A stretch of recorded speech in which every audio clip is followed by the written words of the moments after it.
Ethan Parker knew exactly what he was afraid of, everything. Standing in front of a group. Talking to someone he didn't know. Answering questions that might expose him as inadequate. At 19, he was already a rising star in his college's digital media program. His designs were sharp, innovative, and praised by professors. Yet, despite his talent, Ethan had spent years constructing invisible walls around himself. Walls that kept him safe from the very thing that could elevate him, social interaction. He sat at the back of the classroom, laptop open, pretending to type notes while his mind spun. Professor Adams was explaining the final project requirements. But Ethan could barely listen.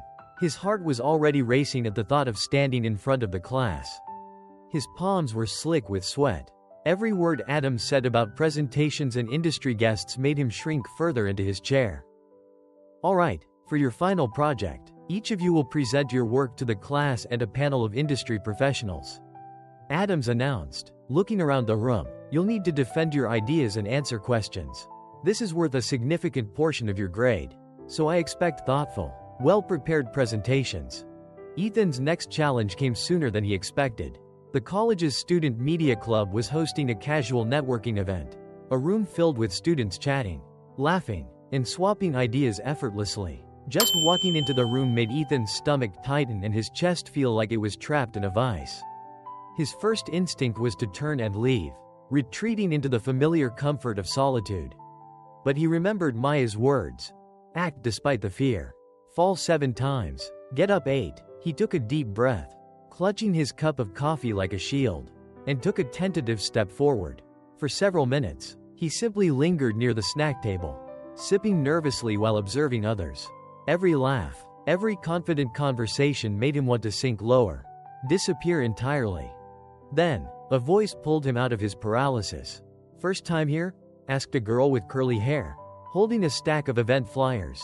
Her tone was friendly, not judging. Ethan froze for a moment, but nodded. "Why, yeah, I'm new. I hate these things too," she admitted, smiling. "Here's a trick. I pretend I'm a reporter interviewing people about their projects. Makes it easier than trying to impress everyone."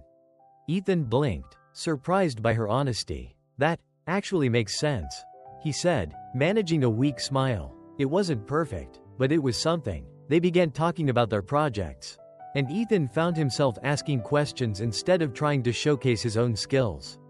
It was easier to listen than to perform. By the end of the night, he had spoken to 4 people, awkwardly, haltingly, and with a quivering voice, but he had spoken. Maya met him afterward, raising an eyebrow. "Not bad for your 4th intentional fall," she teased. Ethan laughed nervously, a sound that felt foreign but freeing. "I didn't freeze completely," he admitted. "Small victory, right?" "Exactly," Maya said. "Each of these moments is training your nervous system. You're learning that fear doesn't have to stop you." The following week, Ethan challenged himself further. He volunteered to lead a small group critique during his digital media lab. His hands trembled as he opened his mouth, and he stumbled over the first few sentences. A classmate challenged his feedback on color palettes, and Ethan froze momentarily. He wanted to agree just to avoid confrontation, as he always had, but he remembered Fudoshin, the unwavering mind. Fear can exist, but it won't control your actions. "I see your point," Ethan said, voice shaky, "but let me explain why I chose this combination. It's not perfect, but it aligns with the project goals." He paused, taking a deep breath before continuing. To his surprise, the group listened. No one laughed, no one mocked him. They simply engaged in discussion. For the first time, Ethan felt a flicker of confidence. Not the overwhelming certainty he had imagined before, just the knowledge that he could act despite fear. Maya introduced him to Shoshin, the beginner's mind. "You freeze because you expect yourself to be perfect," she said one afternoon as they walked across campus. "You think at 19, you should already know how to communicate flawlessly. But you're just starting. Every expert was once a beginner." Ethan frowned. "So, it's okay to be bad at something?" "Yes," Maya said firmly. "You're allowed to be awkward, to stumble, to make mistakes. That's how learning works. You can't expect to be level 10 on day 1. That evening, Ethan tried applying this principle while posting a short video about his lab project online. He recorded it 15 times, each take worse than the last. His voice cracked, and he mispronounced key terms repeatedly. Normally, he would have deleted every attempt and avoided posting anything at all. But tonight was different. He forced himself to select the least flawed version and pressed share. The next challenge was even harder, a 10-minute presentation in front of his small lab group. Ethan warned them in advance. "I'm still learning, so bear with me, I might mess up." His voice quivered from the very first slide. By the third, he forgot part of what he intended to say and froze for a moment. He remembered Gamburu, the spirit of perseverance, and continued anyway. 10 minutes later, he finished. It wasn't graceful, it wasn't smooth, but it was complete. A classmate nodded and said, "I appreciated your honesty. Made it easier for me to follow along." Ethan felt something shift inside. Vulnerability wasn't weakness. Mistakes weren't catastrophic. Each fall, each stumble, each nervous moment was a deliberate act of training. His nervous system was learning to survive anxiety. His fear, once a cage, was now a signal. By the 6th week, Ethan was ready for even bigger steps. He led a full group presentation, complete with slides, charts, and a critical peer evaluation. His hands shook, his throat felt tight, but when criticism came, he didn't shrink. He paused, took a breath, and responded thoughtfully, though he stumbled over words. The feedback session ended successfully. He had acted despite fear, and each act reinforced the principle that courage doesn't come before action, it emerges in action. As Ethan lay in bed that night, exhausted and exhilarated, he realized how far he had come. Just weeks ago, he would have avoided every one of these situations. Now, he was beginning to understand the samurai principle in a deeply personal way. Growth comes not from avoiding failure, but from deliberately facing it, falling, and rising again. And for the first time, he didn't feel trapped, he felt alive. Ethan froze. Every instinct screamed at him to hide, to find an excuse, to disappear. He felt the familiar pang in his chest, the tightness that never quite went away. He knew he was capable, but the mere act of being seen, of speaking, felt insurmountable. After class, his friend Maya Rivera approached him. She had watched Ethan retreat from countless challenges over the years, and she wasn't about to let this opportunity pass without a word. "Ethan," she said gently, her voice calm but firm, "you're going to avoid this like everything else, aren't you?" I don't know," Ethan stammered. His throat felt dry. I just can't. What if I freeze? What if I mess up?" Maya nodded knowingly. "I know you feel that way. But avoiding this isn't making it go away. You've built a cage around yourself. And the bars are made of fear. You need to learn something different. How to fall and get back up." Ethan frowned. "Fall and get back up? What are you talking about?" Maya smiled. "It's an old Japanese principle. Nanakurobi Yaoki. It means, fall 7 times, get up 8. The idea is that resilience comes from practice in facing fear, in failing, and in standing back up again. You've been trying to get rid of your anxiety before acting. Maybe the key is to act despite it." That night, Ethan sat in his dorm, laptop open, fingers hovering over the keyboard. He typed Nanakurobi Yaoki into the search bar and found article after article about samurai resilience. Ancient Japanese techniques for building inner strength and mental training that had lasted centuries. He read about Fudoshin, the unwavering mind, a state where fear might exist but no longer controls action. He learned about Shoshin, the beginner's mind, embracing imperfection and approaching every challenge as a novice. And he discovered Gamburu, the spirit of perseverance, the ability to continue, even when motivation or desire had vanished. Ethan leaned back, staring at the ceiling. It sounded simple, almost deceptively so, but the implications were profound. He had spent years waiting to feel confident, to feel ready, to feel unafraid, and all he had gained was stagnation. What if Maya was right?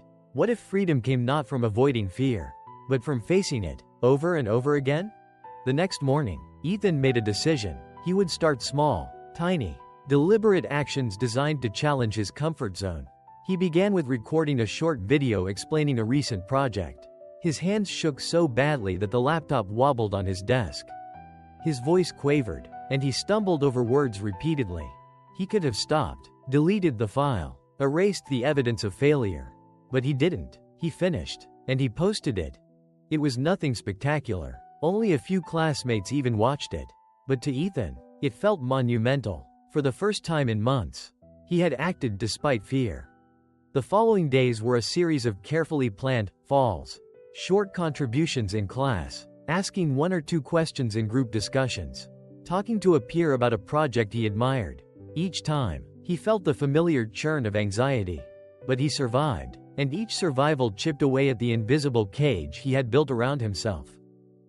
By the end of the week, Ethan realized something he hadn't allowed himself to feel in a long time: possibility. Avoidance had given him comfort, but it had also kept him trapped. Anxiety had been his prison. But now, every small act of courage was a key. Every tremble and stutter a step toward freedom. 3 months after he first started confronting his fears, Ethan Parker felt a quiet shift within himself. Anxiety still appeared, still twisted his stomach into knots before presentations or social events. But it no longer held veto power over his actions. Each nervous heartbeat became a signal, not a cage, an alert that something important awaited him, a challenge that mattered. The ultimate test came when Professor Adams invited Ethan to give a talk at the college's annual digital media showcase. The auditorium was packed, 200 students, faculty, and industry professionals all waiting to hear his presentation. Just thinking about stepping onto the stage made Ethan's chest tighten. His palms were clammy, his knees weak. The old Ethan would have fled, made an excuse, or asked someone else to go in his place. But he was no longer the old Ethan. He had trained, he had fallen intentionally, risen deliberately, and built resilience in the small, uncomfortable moments that had once terrified him. He remembered the 4 samurai principles that had guided him: Nanakurobi Yaoki. To fall and rise repeatedly, Fudoshin. To act despite fear, Shoshin. To embrace being a beginner, and Gambaru. To persevere regardless of desire or comfort. Ethan stepped onto the stage.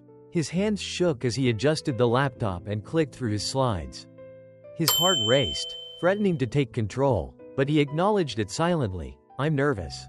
"That's okay." He began to speak, voice quivering slightly. Words faltered. He stumbled on terminology he had rehearsed hundreds of times. A slide didn't advance when he expected it to. For a moment, he froze. He could feel panic rising, but he didn't let it stop him. Taking a deep breath, he reminded himself, "Fall. Get up. Continue." He paused briefly, collected his thoughts, and addressed the audience directly. "I'm nervous. And I might stumble, but I'm going to share what I've learned anyway." A few people laughed lightly, not mockingly, but in recognition of honesty. Others nodded. Ethan smiled faintly, feeling an unfamiliar sense of calm amidst the storm of adrenaline. He continued, sometimes forgetting points, sometimes correcting himself mid-sentence. It wasn't smooth, it wasn't perfect, but it was real, and that mattered. By the end of the 35-minute presentation, Ethan had made it through every slide. The audience applauded, not for perfection, but for courage, for vulnerability, for authenticity. Students and professionals alike approached him afterward. A young attendee said, "I've avoided presenting for years because I get so nervous. Seeing you do it, it actually gives me hope." Ethan realized the truth Maya had tried to teach him all along. Courage is not the absence of fear. Courage is acting in spite of it. Fear never fully disappears, but you can build inner strength strong enough to rise anyway.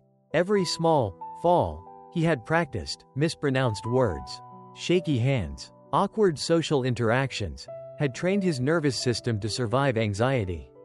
Every failure was a rehearsal for resilience. That night, Ethan sat in his dorm and wrote in his journal.